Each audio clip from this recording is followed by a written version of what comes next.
As business owners, we face difficult decisions daily, and depending on which action you take, you could be on the road to riches or the short path to the poorhouse. The problem is, how do you know which decision will be the right one?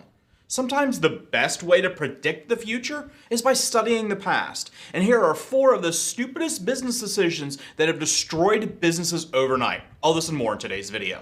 Hello and welcome to Stephen Carlson Show. I'm Stephen Carlson. I'm a tech entrepreneur, real estate investor, author, YouTuber, paramedic, and looks like Clyde's taking a nap on the couch. I can't quite see Bonnie from this angle. She's here somewhere. Anyways, before I get... she's now walking towards the studio. She heard me calling. Now, before I get to the topic at hand, I did want to give you a quick update on Open for Business. You guys know this. It's my small business awareness campaign where I will fly a helicopter to all the lower 48 states, meeting small business owners just like you, and featuring these amazing entrepreneurs on this channel and in an upcoming book. Joining me through part of the flight will be amazing people like Aubrey Janik, Jamel Gibbs, Mark Moss, Minority Mindset, Investment Joy, Rod Squad, and so many more amazing people.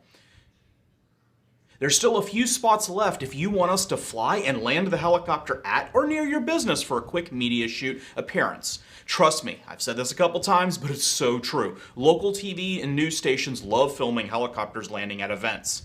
Even if we can't land at your location, maybe logistics or whatever, we can still pass out some of your marketing material. So jump on over to our website, www.open4.business, and register your business today. Skillshare has kindly sponsored this video. More about them in a bit. Okay, enough of all that stuff. Let's get to today's video. This is a list in no particular order, so just sit back and enjoy it. Number 1, underestimating your competition. Sometimes when you are the big dog in town, you underestimate that little pup that is barking at your heels. History is riddled with examples like Excite losing out on the opportunity to buy Google. Back in 1999, before Google was a verb, the second most popular search engine on the internet was Excite, only behind Yahoo. Now 20 years later, it'd be pretty hard-pressed to find anybody that actually remembers Excite. Back at the time, one of Google's founders, Larry Page, pitched the idea to Excite that if they replaced their technology and used Google search technology instead for a flat fee of $750,000. But obviously this didn't happen. Excite instead decided to buy Ask Jeeves, which became Ask.com. Now, that has less than a 2% market share, whereas Google has well over 60% market share and everybody else is just splitting the remaining 40%. And Google has a market cap of over $1 trillion. Yes, that's trillion with a T. And they are third place of the most valuable companies in the United States, just behind Apple and Microsoft. Even adjusted for inflation, that $750,000 price tag in 1999's dollars would only be $1.2 million today. Not a bad price to purchase a $1 trillion business. Now, this isn't the only time this has happened. In fact, there's so many examples, but another one was Blockbuster had the opportunity to purchase Netflix. And we all know what happened there. Netflix is the undeniable winner, and Blockbuster, can you find those anywhere? Number 2, failing to stay relevant. Do you remember back in the old days before there were, iPhones and people had flip phones? Now, business professionals may have had Blackberries or Palm Trios, but at the time, Motorola pretty much had the market share for the average user, and they were the undisputed market leader. By the time that Motorola realized the digital revolution in the iPhones, they were already way behind everyone else. Now, they did release the Android-powered Moto phones, but by 2011, Motorola had pretty much lost their edge to the market, with Samsung taking the lead on Android devices. Eventually, Motorola decided to sell their entire division to Google, and even Google couldn't do much with it, and by 2014, it had pretty much been kicked to the curb. So what caused this? Well, simply put, Motorola did not understand the marketplace. Yes, they knew technology, and they had exceptional engineers. Heck, they were the ones that pretty much pioneered the cell phone industry back in the 80s and 90s. But they failed to stay relevant with the changing customer demographics. Number 3, the Trojan Horse. Before Amazon became the de facto standard for online shopping, basically for everything, they were just a small bookstore trying to get their foot in the door. They had made some significant inroads into online shopping, but they were nothing like the behemoth that they are today. Now, at the time, Borders Books was the second largest chain of bookstores in the United States, just behind Barnes & Noble. The The company made about $4 billion per year in their 1,200 stores. But in 2001, in an attempt to capture some of the online shopping markets, Borders partnered with Amazon, and it did not end well. In 2007, they did completely stop it, but honestly, by then they had already made their fatal mistake. Now, why did this hurt Borders so badly? Well, they added legitimacy to online book purchases.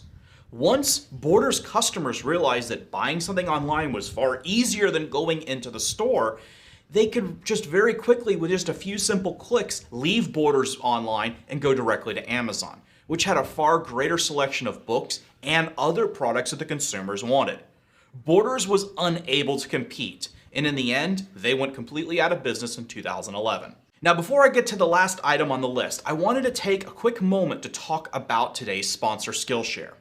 If you've spent more than, say, 5 minutes on YouTube, I'm sure you've already heard of Skillshare, but you may not know exactly what they are or what they do.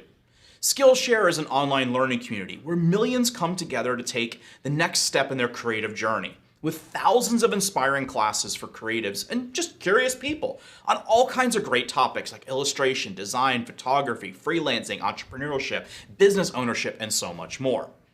The way I like to look at them is basically they are the top destination online for taking online classes to learn amazing stuff.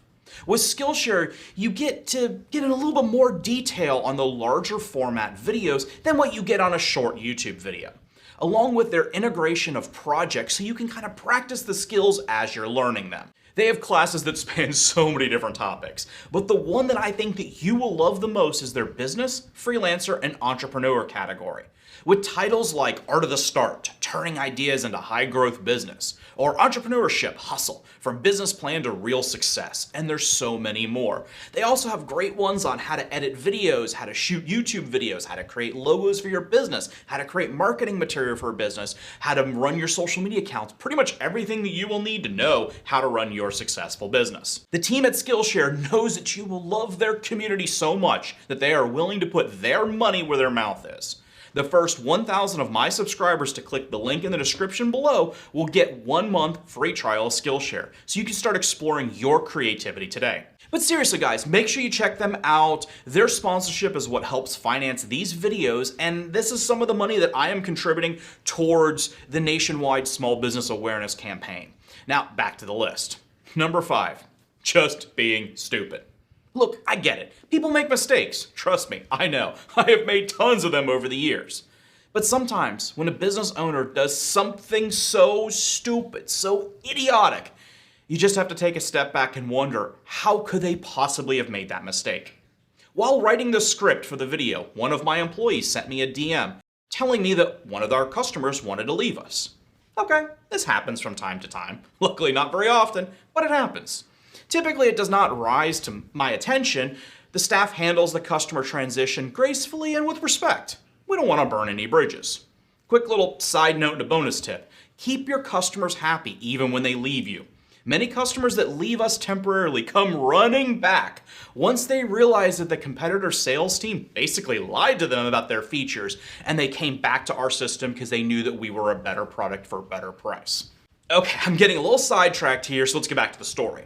This customer is a car dealership, and he has a website with my company, AutoCorner, and he's been with us for about 5 years. Never have we had any issues, and overall they seem to be pretty happy with our service. A few months back, they hired a new sales manager, and this individual really didn't like our service. He never had any bad experiences with us per se, it was just that he was more familiar with a product from one of my competitors and wanted to use what he was accustomed to. Okay, that's fine I guess, whatever. Either way, we didn't even know this was happening, but a long story short, the dealership decided to have 2 websites, one with us and one with the other company. Today, the dealership called us up asking to shut down the website that we provide to him. They will stick with the other site instead. So we asked them, are there any features that our system is lacking that the other one's providing? Nope, not really, is what he said. After a little more discussion, the only complaint was the website we provided him kept ranking better in Google than his other website. When he searched for his car dealership in Google, the first 5 entries were from the website we provided. The other website that was his favorite was on the 2nd and 3rd page of results. Wow. Let me get this straight. So the website that we provide you is ranking better than the other website, but you want to shut our site down? Wow. Just wow. Basically, this business owner is more interested in making his sales manager happy rather than improving the number of leads from possible customers. He's willing to lose out on sales. Then to add insult to injury, he's on our old pricing plan, which gives him our entire system for only $499 per year. The other website he's keeping is $279 per month. So not only is he losing out on sales, he's also paying another $2,900 per year for the honor of being screwed over. The stupid thing is, this same story that I just told you, it happens every few months. Not enough to cause my business any harm, so it's really of no concern to my bottom line. Now, occasionally, someone leaves us for a valid reason. Maybe there is a feature the competitor offers that is so specific to that dealership's needs that it makes sense for their move. Occasionally, a customer will sign up with us for the same reason. Maybe we have a unique feature that their current provider does not. In these cases, that makes perfect, logical business sense. But not in this case here. This individual made a dumb, emotional decision rather than a calculated business decision. Now, sorry to be cruel here, but damn, seriously, how stupid must this person be?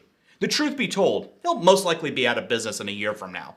So we'll just keep their information in our CRM and we will mail out our sales packet to the next dealership that moves into his location when he closes shop.